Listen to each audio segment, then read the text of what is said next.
الصلاۃ والسلام علیک یا سیدی یا رسول اللہ وعلی آلک وصحابک یا سیدی یا حبیب اللہ۔ السلام علیکم ورحمۃ اللہ وبرکاتہ۔ آج ہم سورہ البقرہ کی اگلی آیت پڑھیں گے، آیت نمبر 261۔ بسم اللہ الرحمن الرحیم۔ مثل الذین، مثال ان لوگوں کی جو ينفقون خرچ کرتے ہیں، اموالہم اپنے مال، فی سبیل اللہ اللہ تعالیٰ کی راہ میں، کمثل جیسی مثال ہے، حبۃ ایک دانے کی، انبتت جو اگاتا ہے، سبع سات، سنابل خوشے، سبع سنابل سات خوشے، فی کل سنبلۃ ہر خوشے میں، مئات حبہ 100 دانے ہیں، واللہ اور اللہ تعالیٰ یضاعف کئی گنا بڑھاتا ہے، لمن یشاء جس کے لیے وہ چاہتا ہے، واللہ اور اللہ تعالیٰ واسع علیم بڑی وسعت والا ہے، سب کچھ جاننے والا ہے۔ اس آیت کا بامحاورہ ترجمہ ہے،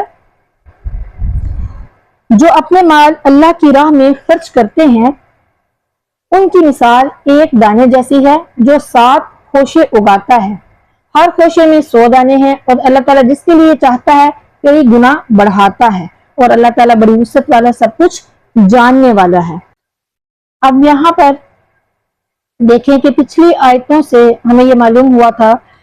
کہ اللہ تعالیٰ نے حضرت عزیر علیہ السلام کی جان لے کر اور حضرت ابراہیم علیہ السلام کے پرندوں کو مردہ کر کے انہیں جان اور کمال ایمان عطا فرمایا۔ اب یہاں پر اس آیت میں فرمایا جا رہا ہے کہ جو راہ الہی میں مال فنا کرے گا اس سے بھی بہتر بدلہ عطا فرمایا جائے گا۔ گویا کہ پہلے جانی قربانی اور اس کی جزا کا ذکر تھا، اور اب مالی قربانی اور اس کے بدلے کا ذکر ہے۔ پچھلے آیت میں ارشاد ہوا تھا کہ جو خدا کو قرض حسن دے گا رب اس کا بدلہ بہت زیادہ عطا فرمانے والا ہے۔ اب کچھ فاصلے کے بعد، یعنی کہ پچھلی آیات میں یہ کہا گیا تھا، اور اب کچھ فاصلے کے بعد اس کی بہت زیادہ تفصیل فرما دی گئی ہے۔ یہاں پر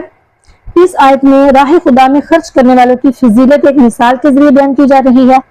کہ یہ ایسا ہے جیسے کوئی آدمی زمین میں ایک دانہ بیج ڈالتا ہے جس سے 7 بالیاں اگتی ہیں اور ہر بالی میں 100 دانے پیدا ہوتے ہیں۔ جو ایک دانہ بیج کے طور پر ڈالنے والا 700 گنا زیادہ حاصل کرتا ہے۔ اسی طرح جو شخص اللہ تعالیٰ کی راہ میں خرچ کرتا ہے اللہ تعالیٰ اسے اس کے اخلاص کے اعتبار سے 700 گنا زیادہ ثواب عطا فرماتا ہے۔ اور یہ بھی کوئی حد نہیں ہے، بلکہ اللہ تعالیٰ کے خزانے بھرے ہوئے ہیں، اور وہ کریم اور جواد ہے، جس کے لیے چاہے اسے اس سے بھی زیادہ ثواب عطا فرما دے۔ چنانچہ کئی جگہ پر اس سے بھی زیادہ نیکیوں کی بشارت ہے، جیسے کہ پیدل حج کرنے پر بعض روایتوں کی روح سے ہر قدم پر 7 کروڑ نیکیاں ملتی ہیں۔ سبحان اللہ۔ اور نیکی کی تمام صورتوں میں خرچ کرنا یہ راہ خدا میں خرچ کرنا ہوتا ہے۔ تو اس آیت میں خرچ کرنا متعلقاً فرمایا گیا ہے، خواہ خرچ کرنا واجب ہو یا نفل ہو، نیکی کی تمام صورتوں میں خرچ کرنا شامل ہے، خواہ وہ کسی غریب کو کھانا کھلانا ہو، یا کسی کو کپڑے پہنانا ہو، کسی غریب کو دوائی وغیرہ لے کے دینا ہو، یا کسی غریب کو راشن دلا دینا ہو، یا کسی پھر طالب علم کو کتابیں وغیرہ خرید دینا ہو، یا اس کو علم دے دینا ہو، یا کوئی شفا خانہ وغیرہ بنا دینا، یا فوت شدگان کے اصالہ ثواب کے لیے فقراء اور مساکین کو کھانے وغیرہ کھلا دینا۔ تو یہ سب کیا ہے؟ یہ سب نیکی کے کام ہے، یہ نیکی کی صورتیں ہیں۔ اب یہاں پر فرمایا گیا کہ بیج کے طور پر ڈالے جانے والے دانے میں بالیاں اگائیں، حالانکہ اگانے والا تو حقیقت میں اللہ تعالیٰ کی ذات ہے، تو دانے کی طرف اس کی نسبت جو ہے یہ مجازی ہے۔ یہاں یہ سمجھ لیجئے کہ جو مجازی نسبت ہے وہ کرنا جائز ہے، کہ جب یہ نسبت کرنے والا غیر خدا کو تصرف اور اختیار میں مستقل نہ سمجھے، اسی لیے یہ کہنا جائز ہے کہ یہ دعا جو ہے یہ نافع ہے اور یہ دعا مضر ہے، یعنی کہ یہ مفید ہے اور یہ نقصان دہ ہے، یہ درد کی دافع ہے، ماں باپ نے پالا، عالم نے گمراہی سے بچایا، بزرگوں نے حاجت روائی کی، وغیرہ وغیرہ، اس طرح کے جو جتنے بھی الفاظ ہیں وہ سارے کے سارے بالکل جائز ہیں کہنا، کیونکہ ان سب میں مجازی نسبت ہے، اور مسلمان کے اعتقاد میں فاعل حقیقی صرف اللہ تعالیٰ کی ہی ذات مبارکہ ہے، اور باقی سب وسیلے وسائل ہیں۔ یہاں یہ بھی سمجھ لیں کہ یہ جو لوگ کہتے ہیں کہ بزرگوں سے آپ لوگ دعائیں کرواتے ہو یا اس طرح کی کوئی بھی باتیں کرتے ہیں، ان کی وہ حاجت روائی نہیں کر سکتے، کافی اس طرح کے کچھ انتشار پسند لوگ، فتنہ اور فساد پھیلانے والے ہم لوگوں میں موجود ہیں، اس طرح کی باتیں کرتے تو گمراہ کرنے کی کوشش کرتے ہیں۔ تو یہ سب کے سب غلط ہے۔ یہ مجازی نسبت جائز ہے۔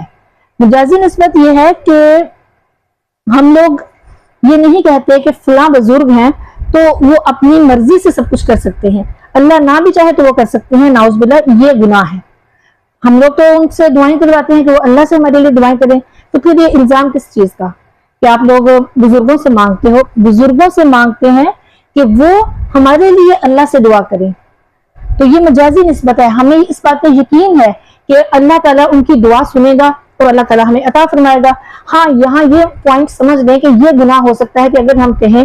کہ جی فلاں بندے سے کہیں یا فلاں کسی بھی ولی سے یا کسی بزرگ سے یا کسی سے ہم کہیں کہ میرا کام اس نے کیا ہے، تو اللہ نہیں کر رہا تھا، اس نے کیا ہے، اللہ نہیں بھی چاہے گا تو یہ کر دے گا، اور اللہ کے بغیر بھی یہ مجھے دے سکتا ہے، تو پھر یہ شرک ہے، یہ تو صریحاً گمراہی اور گناہ ہے، اور صریحاً یہ شرک ہے۔ لیکن اگر ہم کہیں کہ یہ اللہ کے نیک بندے ہیں تو یہ اللہ تعالیٰ کے قریب ہیں، یہ ہمارے لیے اللہ تعالیٰ سے دعا کریں گے، اور ہم ان کے وسیلے سے یعنی ہم اللہ تعالیٰ سے کہیں گے کہ یا اللہ تو ان لوگوں سے راضی ہے، صالحین سے راضی ہے، تو اپنے انبیاء کرام سے راضی ہے، تو اہل بیت طہار ہے، صحابہ کرام ہے، یہ ساری جو اللہ تعالیٰ کے یہ جو صالحین لوگ ہیں، اگر ہم ان کا وسیلہ یا واسطہ دے کے اللہ سے مانگے کہ ہمیں ہوتا ہے کہ اللہ تعالیٰ ہمارے وسیلے سے ہماری بات اور ہماری جو دعا ہے وہ جلد قبول کرے گا، تو اس میں کسی قسم کی یہ بات بالکل بھی نہیں آتی کہ یہ گناہ ہے، یہ گناہ کے زمرے میں بالکل بھی نہیں آتا۔ یہ بھی یاد رکھے کہ نیک اعمال تو یکساں ہوتے ہیں، مگر جو ثواب ہے، ثواب میں بعض اوقات بہت فرق ہوتا ہے، یا تو اس کے لیے اخلاص اور حسن نیت میں فرق ہوتا ہے، یا پھر نبی کریم صلی اللہ علیہ وسلم کی نسبت کی وجہ سے تھوڑا عمل زیادہ ثواب کا باعث بنتا ہے۔ جیسا کہ نبی کریم صلی اللہ علیہ وسلم نے فرمایا کہ اگر تم میں سے کوئی احد پہاڑ کے برابر سونا اللہ تعالیٰ کی راہ میں خرچ کرے تو اس کا ثواب میرے کسی بھی صحابی کی ایک مد یعنی چھوٹی سی مقدار بلکہ آدھا مد خرچ کرنے کے برابر بھی نہیں ہو سکتا۔ یعنی یہ حضور نبی کریم صلی اللہ علیہ وسلم نے اپنے صحابہ کرام کی جو فضیلت ہے وہ بیان فرمائی